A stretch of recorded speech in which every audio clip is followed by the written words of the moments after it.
व इस्लामी ख़वातीन, जिन अय्याम से हमारा गुज़र हो रहा है ये ज़ुल्हिज्जा के शुरू के अय्याम हैं, जिनके बारे में नबी करीम सल्लल्लाहु अलैहि वसल्लम ने फरमाया अफ़ज़लु अय्यामिद दुनिया, सारी दुनिया के सबसे अफजल अय्याम ये हैं। सारी दुनिया के सबसे ज़्यादा पसंदीदा अय्याम अल्लाह के नज़दीक यही अय्याम हैं, यही दिन है जिन दिनों से हमारा गुज़र हो रहा है। कुरान मजीद की तिलावत करेंगे। अल्लाह तबारक व तआला ने सूरे फ़ज्र में फरमाया वल फ़ज्र वलयालिन अश्र, कसम है फ़ज्र की और 10 रातों की।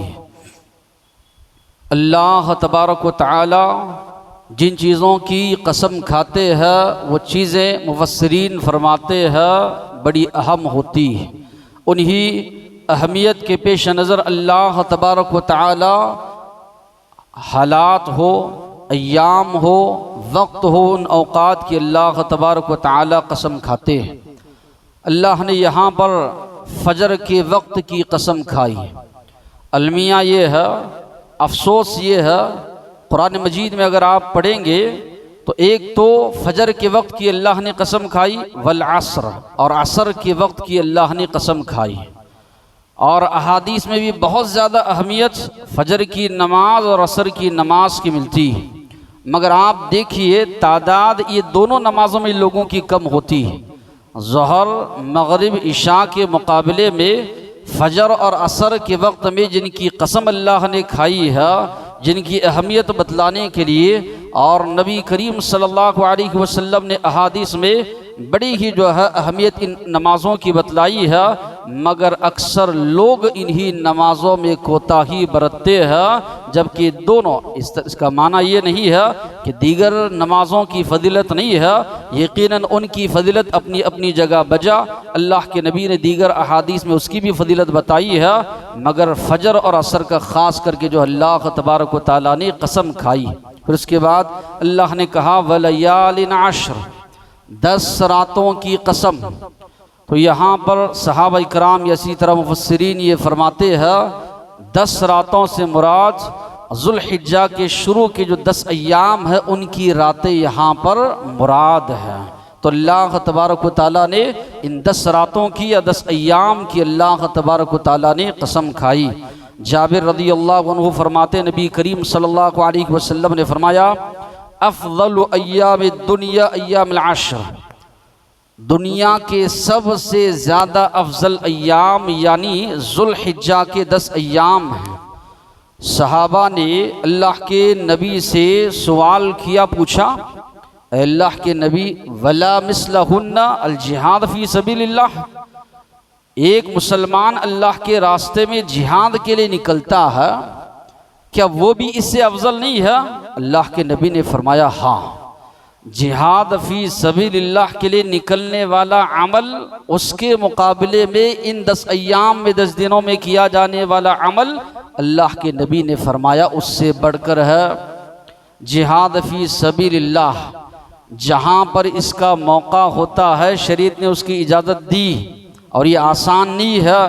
इंसान जा रहा है अल्लाह के रास्ते में अपनी जान अपने हाथ में रख, मालूम नहीं आने जाने के बाद क्या उसके साथ मामलात पेश आएंगे। कोई उसको कत्ल भी कर सकता है, मार भी सकता है, बीवी बच्चे है, घर बार है, सब कुछ छोड़ छाड़ कर अल्लाह के रास्ते में निकला हुआ है। तो बड़ा फजीलत वाला अमल है, लेकिन नबी करीम सल्लल्लाहु अलैहि वसल्लम फरमा रहे हैं उससे भी ज़्यादा अफजल है इन अय्याम में किया जाने वाला नेक अमल, अल्लाह के नज़दीक पसंदीदा है इन अय्याम में किया जाने वाला नेक अमल। इसलिए हदीस के जो अल्फाज है इसको सामने रखते हुए उलमाओं से जब सवाल किया गया इब्न तैमिया रहमतुल्लाहि अलैहि वगैरह से, उन्होंने कहा दिनों में अफजल अय्याम इसके, रातों में चूँकि आखिरी अशरे में रमज़ान के लैलतुल क़द्र आती है, अल्लाह के नबी के ताल्लुक़ से मिलता है। अल्लाह के नबी आखिरी अशरे में जब दाखिल होते अहया लैलहू, रातें जागते थे, अयक़ज़ अहलहू, अपने घर वालों को जगाते थे, और बहुत ज़्यादा अल्लाह के नबी इबादत करते थे। तो वो 10 रातें अफजल हैं रातों में, और दिनों के लिहाज से अगर देखा जाए तो ये 10 अय्याम सबसे ज़्यादा अफजल है अल्लाह तबारक व तआला के नज़दीक। मगर देखने में ये आता है रमज़ान में जिस तरह हमारा एहतमाम होता है, इबादात के मामले में जिस तरह हम एहतमाम करते हैं, उस तरह का एहतमाम अशरे ज़ुल्हिज्जा के शुरू में हमको नज़र नहीं आता। जबकि नबी करीम सल्लल्लाहु अलैहि वसल्लम ने फरमाया, अब्दुल्लाह इब्न अब्बास रदियल्लाहु अन्हु इस हदीस के रावी है, मुस्नद अहमद की रिवायत है, अल्लाह के नबी ने फरमाया, मा मिन अय्यामिन अल अमलु स्सालिहु फीहा अहब्बु इलल्लाहि मिन हादिहिल अय्याम, यानी अय्याम अल अश्र। सबसे ज़्यादा पसंदीदा अमल अल्लाह के नज़दीक वो अमल है जो इन 10 दिनों में किया जाने वाला अमल। वैसे एक मुसलमान की ज़िंदगी शुरू से लेकर मौत तक उसको अल्लाह की इबादत करनी है, इबादत बजा लानी है। मकसद ज़िंदगी ये है, वमा खलक़तुल जिन्न वल इंसा इल्ला लियअबुदून, मैंने जिन्न और इंसानों को इसलिए पैदा किया ताकि वो अल्लाह की इबादत करें। मकसद हयात ही इबादत। मगर कुछ मौक़े, कुछ अय्याम, कुछ दिन, कुछ महीने अल्लाह तबारक व तआला ने ऐसे रखे हैं, एक मुसलमान अगर उसमें अमल करता है, अमल का दर्जा उसमें बढ़ जाता है, अमल का दर्जा, अमल का सवाब उसमें अल्लाह तबारक व तआला बढ़ चढ़ कर अता करते हैं। अमल सालेह, नेक अमल, जिस तरह के इब्न हजर रदियल्लाहु अन्हु, इब्न हजर रहमतुल्लाह के लिए फरमाते हैं कि इतनी ज़्यादा अहमियत इन अय्याम को क्यों दी गई है, तो फरमाते हैं फतहुल बारी में, वल्लज़ी यज़हर, जो ज़ाहिर होता है, जो मालूम होता है, अन्ना सबब फ़ी इम्तियाज़ी फ़ी अश्र ज़िल्हिज्जा, के ज़ुल्हिज्जा के शुरू के 10 अय्याम को इतनी ज़्यादा खुसूसियत या अहमियत जो दी गई है, इसलिए लिमकानी इज्तिमाई उम्महातिल इबादात, अहम सारी इबादतें इन 10 अय्याम में जमा हो गई जो दीगर अय्याम में नहीं आती। सबसे अहम इबादत जो इन्हीं अय्याम में की जा सकती है, दूसरे अय्याम में नहीं की जाती, वो है हज। 8 तारीख से हज का आगाज़ होता है, 9, 10, 11, 12, 13 तारीख तक हज के अय्याम चलते हैं। दीगर किसी और न महीने में न किसी अय्याम में हज आप कर सकते हैं। फिर इसी तरह रोज़ों का भी यहाँ पर तस्करा मिलता है। नमाज तो वैसे हमेशा मौजूद है ही, साथ ही साथ में सदका व खैरात है। जो भी अमल है, अहम इबादात का तस्करा इसमें मिलता है, इसलिए इन 10 अय्याम को इतनी ज़्यादा अहमियत दी गई है। वैसे अमल जो चाहे आप कीजिए, अल्लाह के नज़दीक पसंदीदा है। जो अमल आप कर सकते हैं, नेक अमल, अल्लाह ने ताकत दी है, हज के लिए आप निकले हुए हैं, या इसी तरह अल्लाह तबारक व तआला ने ताकत दी है, सदका व खैरात आप कर रहे हैं, या इसी तरह नमाज़ों की पाबंदी, सुनन व नवाफिल की पाबंदी, तौबा और इस्तिग़फ़ार की पाबंदी, ज़िक्र व अस्कार की पाबंदी, जो अमल आप कर सकते हैं अल्लाह को राज़ी करने के लिए, अल्लाह को मनाने के लिए, या इसी तरह जहन्नम से आज़ादी के लिए, जन्नत में जाने के लिए, जो नेक अमल आप कर सकते हैं, वो अमल अल्लाह के नज़दीक बहुत ज़्यादा पसंदीदा है। वैसे अमल की दीन इस्लाम में बहुत ज़्यादा अहमियत है। दीगर अहादीस में या कुरानी आयात में अमल सालिह, नेकियों पर बहुत ज़्यादा उभारा गया है। अल्लाह तबारक व तआला ने फरमाया, इन्नल्लज़ीना आमनू व अमिलुस सालिहात कानत लहुम जन्नातुल फिरदौसी नुज़ुला, यकीनन जो लोग ईमान लाए, अमाले सालिहा करते रहे, कानत लहुम जन्नातुल फिरदौस, अल्लाह ने फरमाया उनका ठिकाना, उनका अजर सवाब, उनका बदला जन्नतुल फिरदौस। नुज़ुलन कहा जाता है मेहमान नवाजी को। हम देखते हैं गरीब आदमी है, उसकी मेहमान नवाजी अलग होती है, दरमियानी किस्म का है, उसकी मेहमान नवाजी अलग होती है, मालदार है अलग होती है। हर एक अपनी अपनी हैसियत के मुताबिक जो अल्लाह ने दिया है मेहमान नवाजी करता है। यहाँ पर जन्नत में जो मेज़बान है, जो मेहमान नवाजी करने वाला है, अल्लाह। तो अल्लाह तबारक व तआला फरमा रहे हैं, जो बंदे ईमान के साथ अमाले सालिहा लेकर आएंगे, जन्नतुल फिरदौस में उनकी मेहमान नवाजी मैं करूँगा। अल्लाह के नबी फरमाते हैं अल्लाह से सुआल करो, अल्लाह से मांगो, जन्नतुल फिरदौस मांगो। ये जन्नत का सबसे ऊंचा मकाम है, इसी से जन्नत की नहरें बहती है। इसके ऊपर रहमान का यानी अल्लाह तबारक व तआला का अर्श है जिस पर अल्लाह ताला मुस्तवी है।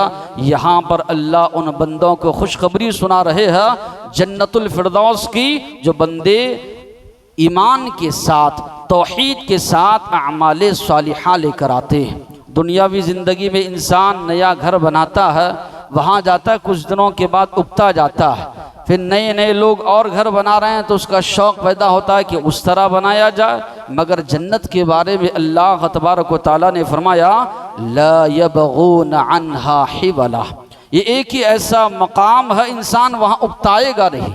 इंसान ये चाहेगा हमेशा हमेशा अल्लाह हमको उस जन्नत में रखे। तो अल्लाह ताला वादा फरमा रहे हैं ईमान के साथ अमल सालिह लेकर आओ, नेक अमाल लेकर आओ, जन्नतुल फिरदौस का वारिस तुमको बनाऊंगा, यहाँ पर तुम्हारी मेहमान नवाजी मैं करूँगा। तो इन अय्याम में किया जाने वाला ये नेक अमल अल्लाह को बहुत ज़्यादा पसंदीदा है। वल अस्र, कसम है ज़माने की, इन्नल इंसान लफ़ी खुस्र, यकीनन इंसान नुकसान उठाने वाला है, घाटा उठाने वाला है, सिवाय उन लोगों के जिनके अंदर ये चार सिफात पाए जाएं।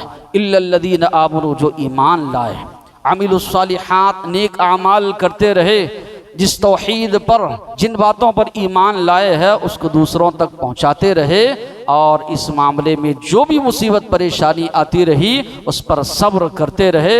अल्लाह ने कहा ये लोग कामयाब होने वाले हैं। तो यहाँ पर भी ईमान के बाद अव्वलीन दर्जा जो दिया गया है अमल सालिह। फमन कान यरजू लिक़ा रब्बी, सूरह कहफ के आखिर में अल्लाह ने फरमाया फमन कान यरजू लिक़ा रब्बी, तुम में से जो कोई अपने रब से मुलाकात की उम्मीद रखता है, अल्लाह का दीदार करना चाहता है, फल यअमल अमलन सालिहा, अल्लाह ने कहा चाहिए कि वो नेक अमल करे। कौन बंदा है जो अल्लाह से मुलाकात नहीं करना चाहता है? किसके अंदर ख्वाहिश नहीं है कि अल्लाह का दीदार उसको नसीब ना हो? अल्लाह का दीदार ये जन्नत की नेमतों में सबसे ऊंची नेमत है। तो अल्लाह तबारक व तआला फरमा रहे हैं अगर अल्लाह से मुलाकात की उम्मीद रखते हो फल्यअमल अमलन सालिहा, चाहिए कि नेक अमाल करो, वला युशरिक बिइबादति रब्बिही अहदा, अपने रब की इबादत में किसी को शरीक न ठहराओ। यहाँ पर कितनी बड़ी बात बताई गई है। अमल सालिह तुम्हारा तभी कबूल होगा जबकि तुम्हारे अमाल में शिरक ना हो। आज कई मुसलमान ऐसे हैं अल्लाह की पनाह, नमाज पढ़ते हैं, गैरों के सामने भी सजदा, अल्लाह से भी दुआ मांग रहे हैं, दूसरों के सामने भी हाथ फैला रहे हैं, कुर्बानी भी कर रहे हैं, और इसी तरह 11वीं ऐसी तरह गैरुल्लाह के नाम पर जानवर भी ज़बह कर रहे हैं, अल्लाह से पनाह मांग रहे हैं, काला धागा तावीज़ वगैरह गलों में पैरों में लटका रहे हैं। अल्लाह ताला फरमा रहे हैं वो अमल, वो नेकी अल्लाह के पास कबूल है जिसमें शिर्क का शायबा ना हो। और ये हम गौर फिक्र करना है, सोचना है, ये हमारे ऊपर जिम्मेदारी है।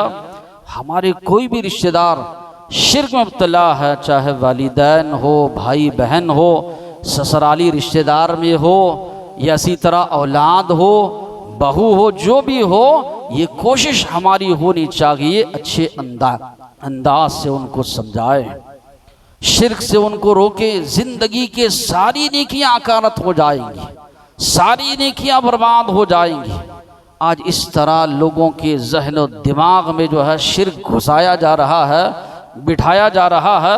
तौहीद को उतने ज़ोर शोर के साथ नहीं फैलाया जा रहा जितना ज़ोर शोर के साथ शिर्क को फैलाया जा रहा है। आज लोगों के अकायद इतने बिगड़े हुए, कुफ़ार और मुशरिकीन से भी ज़्यादा ख़तरनाक आज मुसलमानों के।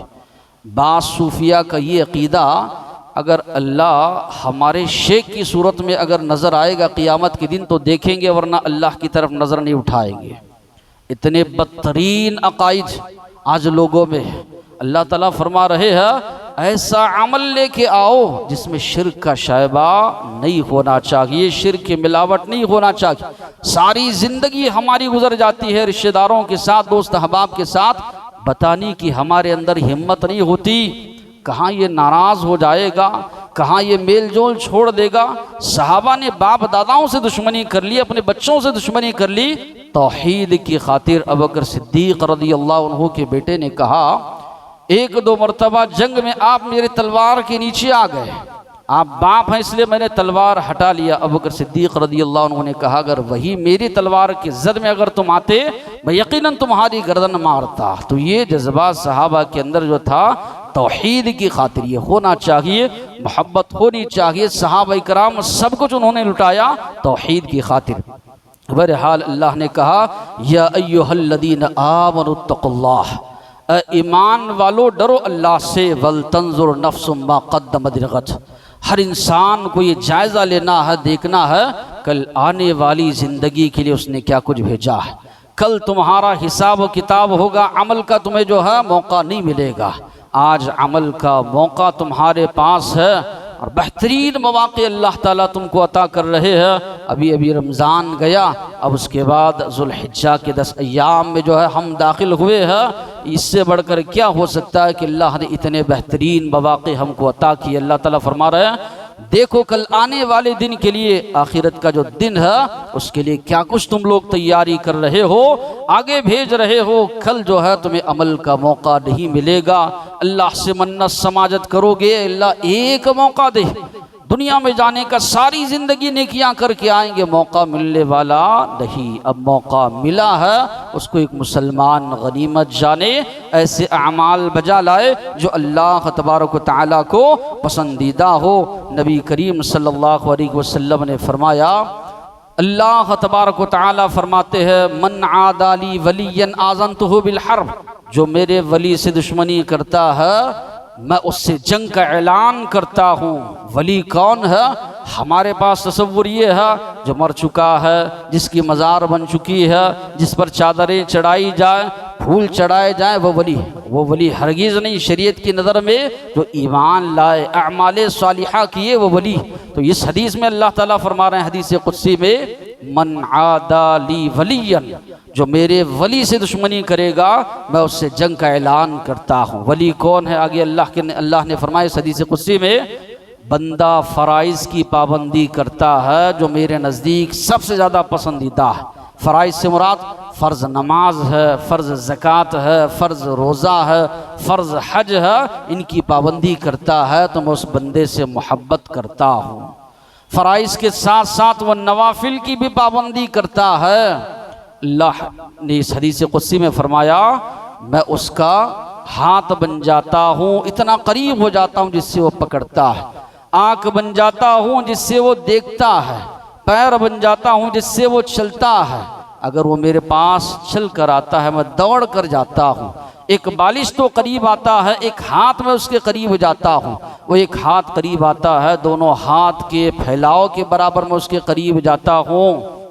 अगर वो मुझसे मांगे ज़रूर अता करता हूँ, पनाह मांगे ज़रूर उसको पनाह देता हूँ। कई लोग हैं फ़राइज़ की पाबंदी करते हैं, सुनन व नवाफिल के लिए कितना वक्त लगता है। हदीस में जो अल्फाज बताए जा रहे हैं क़ियामत के दिन अगर फ़र्ज़ में कोताही कमी रह गई, ये नवाफिल है, ये सुन्नतें है जिसके ज़रिए उसकी भरपाई की जाएगी। बहुत ज़्यादा अहमियत इसकी है। दीगर अय्याम में भी एक मुसलमान पाबंदी करे और इन अय्याम में भी खुसूसी तौर पर एक मुसलमान जो है पाबंदी करे। अल्लाह के नबी ने फरमाया इंसान इस दुनिया से जाता है, 3 चीज़ें उसके साथ जाती हैं। घर वाले हैं, घर बार वाले हैं, उनका रिश्ता यहीं पर ख़त्म। क़ियामत के दिन तो ये देख कर भागेंगे एक दूसरे को, और ना ही बरज़ख़ी ज़िंदगी में ये काम आने वाले हैं। और रहा जो कुछ कमाया था, जो कुछ ओहदा मनसब था, सब कुछ छोड़ छाड़ कर इंसान जाएगा। साथ उसके रहेंगे उसके अमाले सालिहा है, उसके नेकिया है, या इसी तरह उसके गुनाह है जो उसके साथ लेकर जाएगा। तो बहरहाल एक मुसलमान को सोचना है अल्लाह ने हमको मौक़े दिए हैं, उसको गनीमत जाने। जो नेक अमल हम कर सकते हैं, नमाज़ों की पाबंदी है, ज़िक्र व अस्कार है, कुरान मजीद की तिलावत है, रोज़े रखना है, जो पाबंदी एक मुसलमान कर सकता है करे। अशरे ज़ुल्हिज्जा के मुस्तहब आमाल जिनका तस्करा अहादीस में मिलता है, एक तो है हज और उम्रा। अल्लाह के नबी ने फरमाया अल उम्रतु इलल उम्रा कफ़ारतुल लिमा बैनहुमा।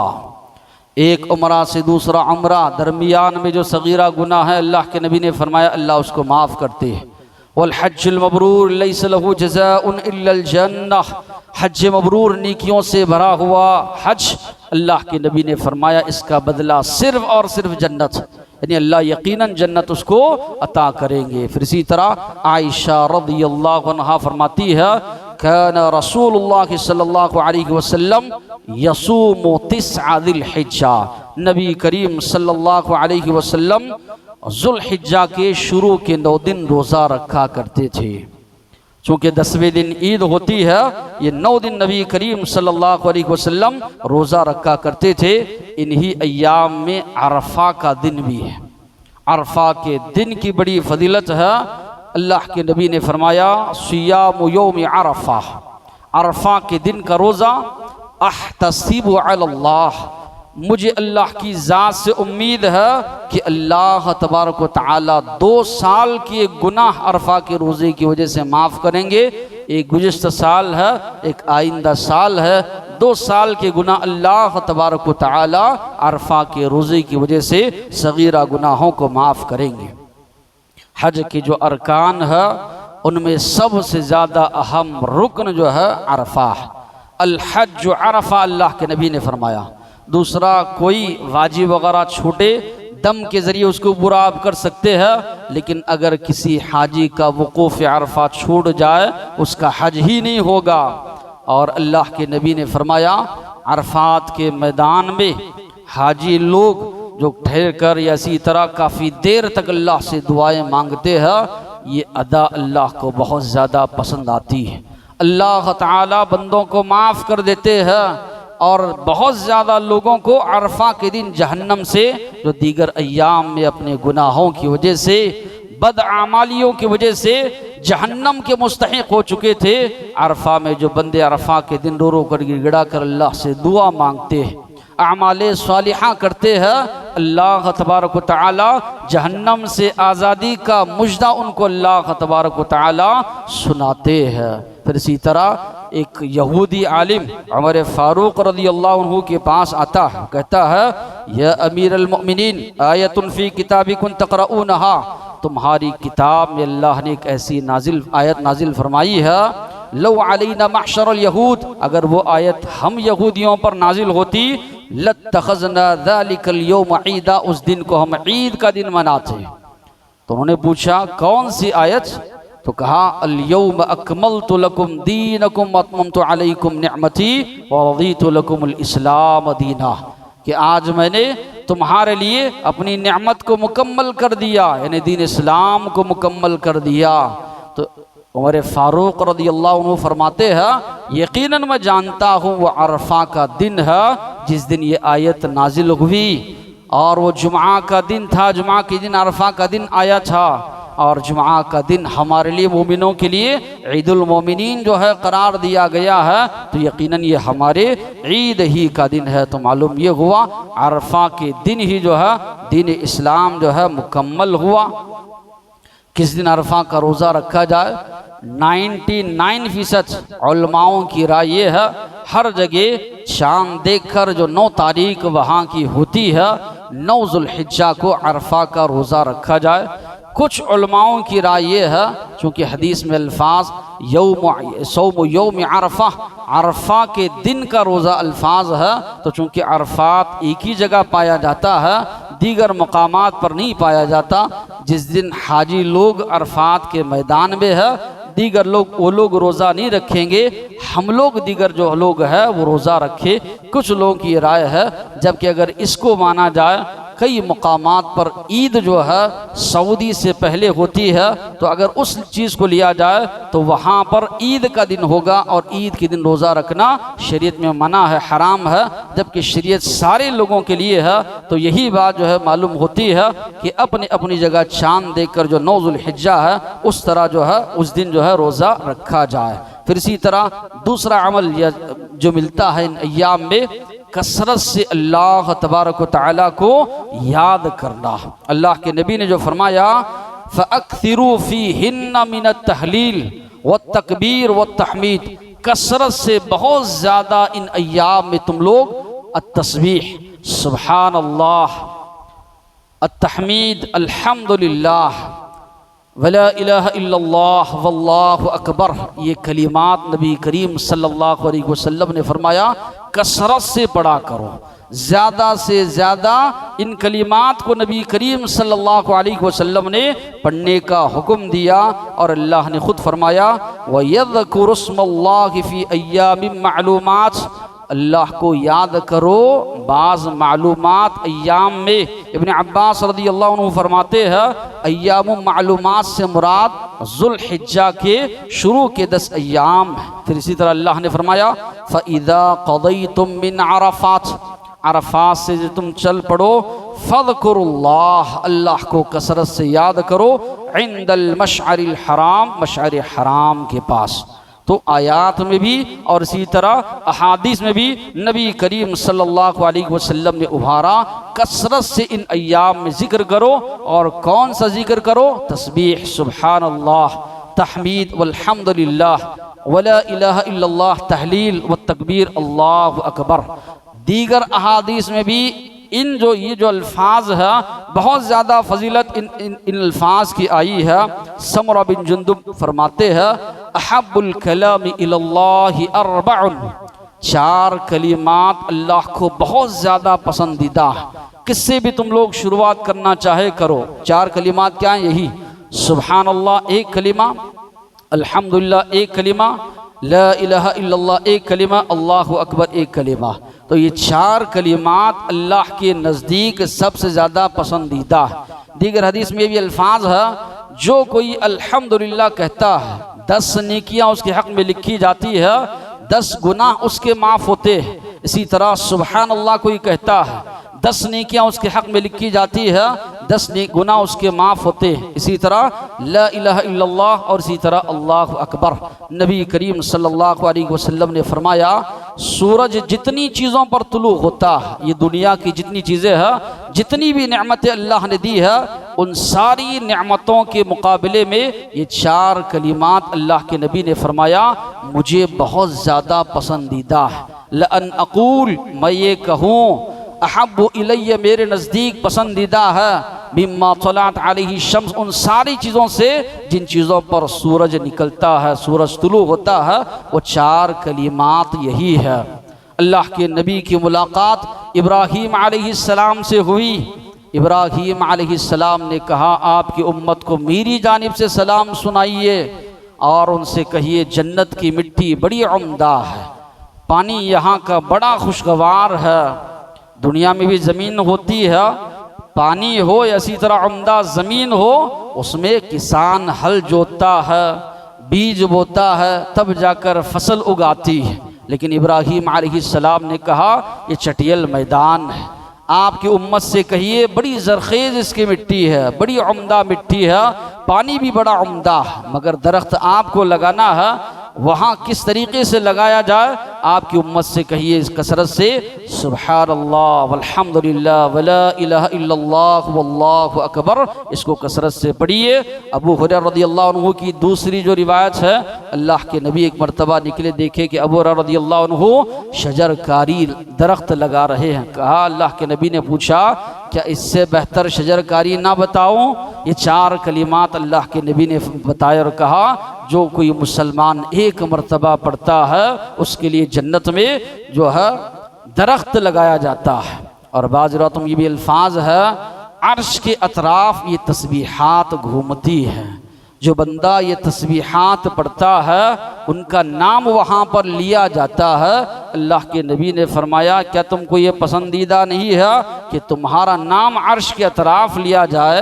ये तस्बीहात तुम्हारा जो है नाम ले तो अर्श के अतराफ़, अल्लाह के नबी ने फरमाया, ये तस्बीहात जो है घूमती है इर्द गिर्द। इसलिए सहाबा को हम देखते हैं, एक तो इब्न उमर और अबू हुरैरा रज़ियल्लाहु अन्हुमा, बाज़ार में ये लोग निकल जाते थे।